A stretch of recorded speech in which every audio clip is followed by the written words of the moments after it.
Last time we had seen the first order reaction, the integrated rate equation for the first order reaction, and the characteristics of that equation we had seen. The characteristics in the sense, the graphical representation, the half-life period, the equation for half-life period for first order reaction, and the unit of the rate constant for the first order reaction. Now we are going to the second order reactions. Now what are the second order reactions? Obviously, a reaction whose rate is dependent on the concentration of the two reactants, that is called as the second order reaction simply. Now here, let's consider actually second order reactions can be of the two types. The two reactants, they may have the same concentration, or the two reactants that may have the different concentration.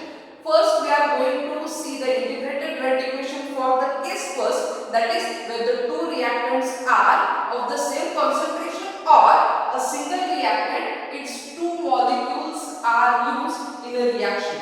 So this is what a simple example we have considered. Either 2A converts into the product, or A plus B, two reactants converted into the product where the concentration of A and B are exactly same. Therefore, for such type of the reaction, the rate law will be minus dA by dt, which is equal to K2 into A, the concentration of A square. So this is the equation, or this is the rate equation for such type of the reaction. Now we are going to achieve the integrated rate equation. Let's consider that the concentration of the reactant A initially is simply small a moles per liter. The concentration of A reacted after the specific time T is x moles per liter. Therefore, at time T, the unreacted concentration of the reactant A will be A minus x moles per liter. Now here we have written the rate law. The concentration of A, we can substitute it by the unreacted concentration, that is A minus x. So minus d of A minus x by dt is equal to K2 into A minus x bracket square. So taking the derivative of these two terms, so minus dA by dt plus dx by dt is equal to K2 into A minus x bracket square. So finally we will get dx by dt is equal to K2 into A minus x bracket square. This term will be 0 because A concentration is a constant and the derivative of the constant is 0 always. Now we are going to integrate this equation between the proper limits. Before integrating, we will take same differential terms on the same side. So we have taken this A minus x bracket square on this side. So dx divided by A minus x bracket square is equal to K2 into dt. Now putting the proper limits. The limits we have put with respect to the amount unreacted at given time, or the concentration which is left unreacted at the given time. So when time is 0, the unreacted concentration, that will be the initial concentration, and at specific time t, the unreacted concentration will be A minus x. So these are the limits of the concentration, that is A to A minus x, and the time limits are 0 to t. So integration over d by A minus x bracket square, the limits are A to A minus x, which is equal to the integration over K2 into dt, and the limits are 0 to t. Now, the integration of this term, for that I have written here a law. Actually, this is a chain rule which is called as Tn t, which is actually depending on x. So this term actually I have considered as a t. The rule is actually like this.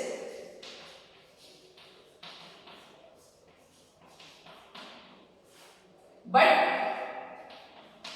this is not directly x. So this term I have considered as a t, which is actually depending on x. So we can differentiate it or integrate it with respect to x. So Tn raised to x is t raised to n plus 1 divided by n plus 1 into the derivative of the t term. So therefore, this term I have written as A minus x raised to minus 2 dx. The integration of this term will be therefore finally bracket raised to minus 1 upon minus 1 into derivative of this term, that is the minus 1. Hence, our final term is, the integration is 1 upon a minus x, and the integration of this term, this is a constant, so it will be as it is, and the integration of a dt is nothing but t. And then putting the limits a to a minus x and the time limit 0 to t. Now putting the limits, we will first put the higher limit on the place of this term. So a minus x, that is the upper limit, a minus x minus of lower limit, that is 1 upon a, which is equal to k2 into t minus 0.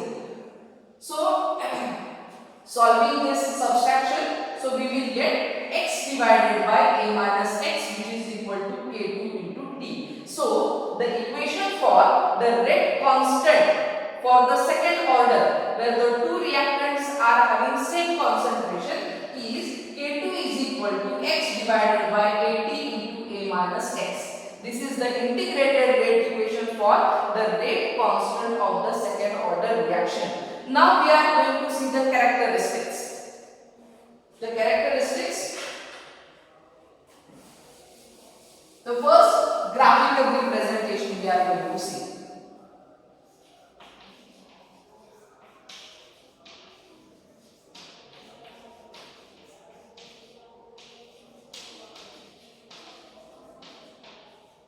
For graphical representation, we can use this form of equation, that is 1 upon a minus x minus 1 upon a, which is equal to k2 into t. Rearranging this equation, 1 upon a minus x is equal to k2 into t plus 1 upon a.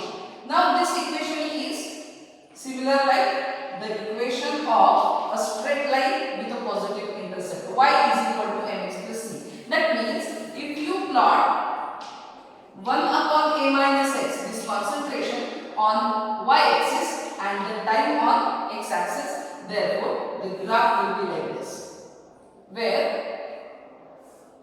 m is nothing but directly the rate constant for the second order reaction. From the slope we can directly get the values of the rate constant for the second order reaction. So if we have the values of 1 upon x with the time intervals, so we can plot the graph. A straight line we will get, which will have the slope which is equal to the rate constant for the second order reaction. Or one more type of a graph here can be there.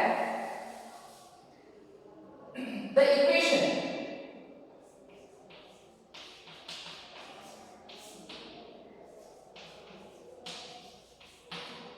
here, if we rearrange the equation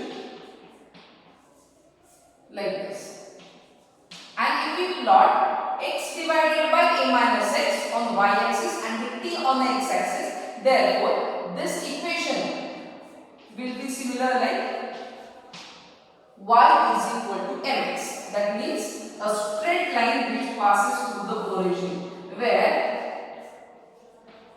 on y-axis we have plotted the values of concentration as x divided by a minus x, and on the x-axis we have taken t, and therefore the slope here m will be equal to a into k2, initial concentration into k2. And if you want to calculate the values of the rate constant k2, this will be equal to m divided by a. So these two type of the graphical representations we can have, from which you can calculate the values of rate constant for the second order reaction. Now the next characteristic, that is the half-life period.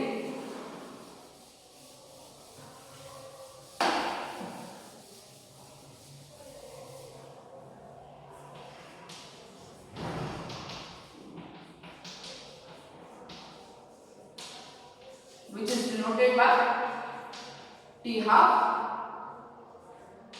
and that is nothing but a time which is required to consume half of the initial concentration, that is simply called as a half-life period or a half-life time, which is called as. Therefore, if T is equal to T half, the concentration which will be reacted obviously will be half of the initial, that means A divided by 2. Therefore, let's derive the equation for a half-life period of second order reaction. Our equation is x divided by A into A minus x, which is equal to K2 into T. Now, we are going to put T is equal to T half and x is equal to A by 2. Therefore, T half is equal to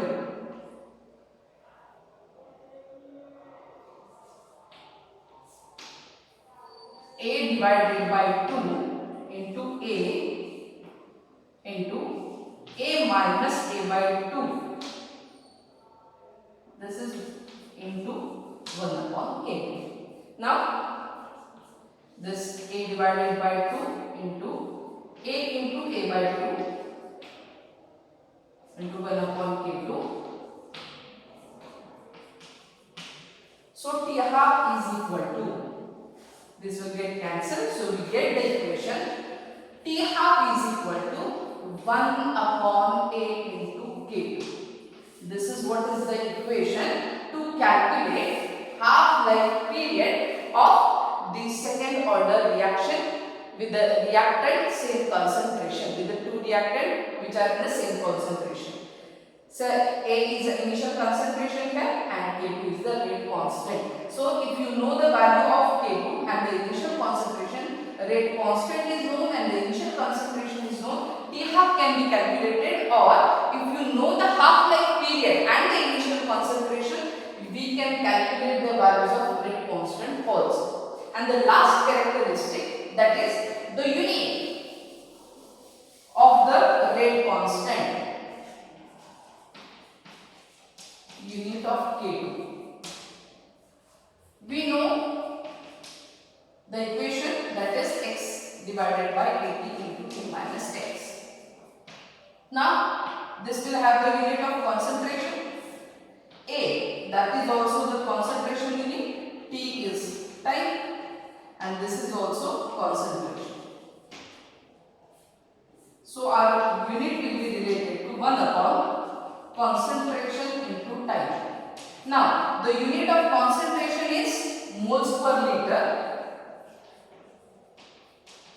and the time inverse, whatever the time unit may be used, second, minute, hour or year, whatever the unit will be. So, the unit of K2 will be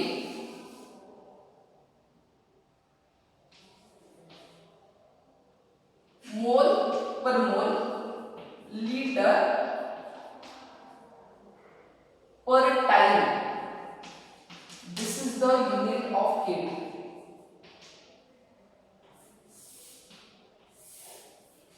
The rate constant for the second order reaction will be measured in the units of liter per mole per time. So these were the characteristics of the second order reaction, where either a single reactant is used but 2 moles of the reactant are used, or the 2 reactants are there but their concentration is same. For this case, we have seen the integrated rate equation and the characteristics of the integrated rate equation.